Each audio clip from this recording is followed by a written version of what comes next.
رسول اللہ صلی اللہ علیہ وسلم نے جہاں آنے والے حالات کی پیشین گوئی کی ہے وہیں مرض کی بھی نشاندہی کی ہے، اور جب مرض کی نشاندہی ہو گئی تو اسی کے ضمن میں اس کا علاج بھی آ گیا کہ آج ہمیں سب سے پہلی بات یہ ہے کہ مسلمانوں کو اپنی زندگی میں تبدیلی لانے کی ضرورت ہے۔ وہ تبدیلی کیا ہوگی؟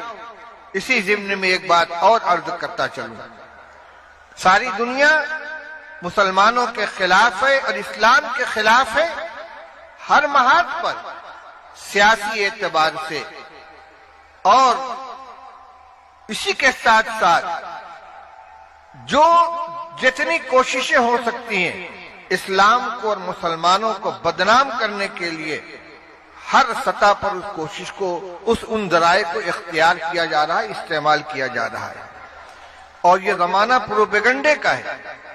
گوبلز کا جو فلسفہ تھا کہ جھوٹ اتنا بولو کہ خود جھوٹ بولنے والے کو شبہ ہونے لگے کہ کہیں یہ سچ تو نہیں ہے، آج جھوٹ مسلسل اور اتنی قوت کے ساتھ اسلام اور مسلمانوں کے بارے میں بولا جا رہا ہے، پروپیگنڈا کیا جا رہا ہے کہ اچھے خاصے لوگ بھی شک و شبہ کا شکار ہو جاتے ہیں۔ بڑی عجیب و غریب بات ہے کہ کچھ دنوں پہلے دیندار مسلمان، داڑھی ٹوپی کرتا والے، معزز، قابل اعتماد سمجھے جاتے تھے، اور آج ماحول ایسا بنا دیا گیا ہے کہ جو دینی شکل و صورت والے، داڑھی کرتا والے ہیں، دیندار لوگ ہیں، ان کو مشکوک قرار دے دیا گیا، اور جن لوگوں کو پہلے ناقابل اعتماد سمجھا جاتا تھا آج وہ قابل اعتماد ہو گئے۔ یہ نتیجہ اس پروپیگنڈے کا، کبھی مسلمانوں کو دہشت گرد کہا جاتا ہے، کبھی مدارس کو دہشت گردی کا اڈا کہا جاتا ہے، لیکن ہماری طرف سے اسلام کی، مدارس کی اور مسلمانوں کی صحیح تصویر پیش کرنے کی کوشش جس سطح پر ہونی چاہیے وہ نہیں ہو رہی ہے۔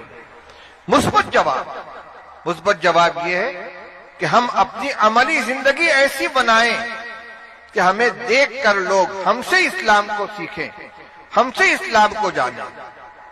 یہ مختصر ہے، میں زیادہ تفصیل کے ساتھ گفتگو نہیں کر پاؤں گا، لیکن ہمیں زندگی گزارنے کا جو طریقہ عطا کیا گیا ہے، کچھ تو وہ اعمال ہیں جن کا تعلق ہماری اپنی ذات سے ہے، عبادات ہیں، طاعات ہیں، فرائض و واجبات ہیں، کچھ محرمات ہیں، کچھ کرنے کے کام ہیں، کچھ نہ کرنے کے، لیکن اس کے ساتھ ساتھ بہت سے اعمال اور معاملات اور اخلاق وہ ہیں جس میں مسلمان اور غیر مسلم کی کوئی تمیز نہیں ہے، ہر ایک کے ساتھ ہمیں یکساں معاملہ کرنا ہے۔ مثال کے طور پر تجارت میں دیانتداری اور ایمانداری کا معاملہ، کسی کے ساتھ ہمارا لین دین ہو رہا ہو، اس کو اطمینان نہ کہ یہ مسلمان ہے، لہذا اس سے ہم کو کوئی دھوکہ نہیں ہوگا، اس سے کوئی نقصان نہیں پہنچے گا۔ اسی طرح پڑوسیوں کے ساتھ حسن اخلاق کی جو تعلیم دی گئی ہے، رسول اللہ صلی اللہ علیہ وسلم نے ارشاد فرمایا، واللہ لا یؤمن، واللہ لا یؤمن، واللہ لا یؤمن، قیل من یا رسول اللہ، قال من لا یامن جارہ بوائقہ، فرمایا کہ بخدا وہ مسلمان نہیں، بخدا وہ مسلمان نہیں، بخدا وہ مومن نہیں۔ پوچھا کہ کون یا رسول اللہ؟ فرمایا جس کا پڑوسی اس کی اذیت سے محفوظ نہ رہے۔ اتنا کوئی امتیاز نہیں ہے کہ وہ پڑوسی مسلمان ہے کہ یہودی ہے کہ عیسائی ہے کہ اور کسی مذہب سے تعلق رکھنے والا ہے، جو پڑوسی ہے، پڑوسی ہونے کی بنا پر ہمارے حسن سلوک کا وہ مستحق ہے۔ اسلام نے تو فرمایا کہ پڑوسی کی بھی مختلف قسمیں، الجار ذی القربى والجار الجنوبی والصاحب بالجنب۔ ایک پڑوسی وہ ہے کہ جو پڑوسی بھی ہے، رشتہ دار بھی ہے، ایک پڑوسی وہ ہے کہ جو صرف پڑوسی اور اجنبی ہے، اور ایک وہ شخص ہے کہ جو مستقل پڑوسی نہیں ہے، تھوڑی دیر کے لیے آپ کے پہلو کا ساتھی بن گیا ہے۔ ایک ٹرین میں آپ سفر کر رہے ہیں، آپ کی سیٹ پر آپ کے بغل میں جو شخص بیٹھا ہوا ہے، فلائٹ میں آپ سفر کر رہے ہیں، آپ کے بازو میں جو آدمی بیٹھا ہوا ہے وہ آپ کا پڑوسی ہو گیا۔ اسلام کے علاوہ کسی نے یہ حق چند منٹ کے پہلو میں بیٹھنے والے کو نہیں دیا ہے۔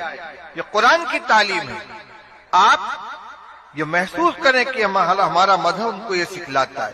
اس کو یہ بات محسوس ہونی چاہیے کہ ایک اجنبی شخص کے مقابلے میں، ایک دوسرے کے مقابلے میں مسلمان کے بغل میں بیٹھنے میں مجھ کو عافیت ملے گی، راحت ملے گی۔